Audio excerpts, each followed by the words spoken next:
अशा पद्धतीचा प्रश्न येत असतो। तर गटाशी जुळणारे पद म्हणजे अगोदर दिलेला गट आहे त्याचा थोडासा आपण या ठिकाणी विचार करायचा की कशा संदर्भात तो गट दिलेला आहे आणि त्याच्यानुसार पुढचं उत्तर लिहायचं आपल्याला। तर इथे दिलेलं आहे जानेवारी, मार्च, मे आणि जुलै।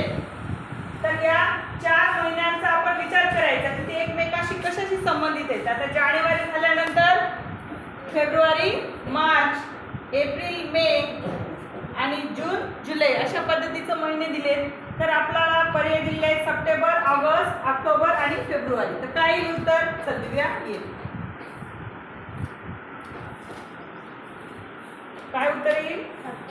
सप्टेंबर। काय उत्तर येईल? सप्टेंबर। का बरं सप्टेंबर येईल उत्तर?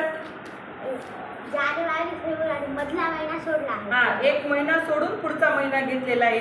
मार्च, मार्च नंतर एप्रिल सोडला, मे घेतला, मे नंतर जून सोडला, जुलै घेतला, म्हणजे जुलै नंतर ऑगस्ट सोडायचा आणि सप्टेंबर महिना आपल्याला या ठिकाणी पर्याय येईल।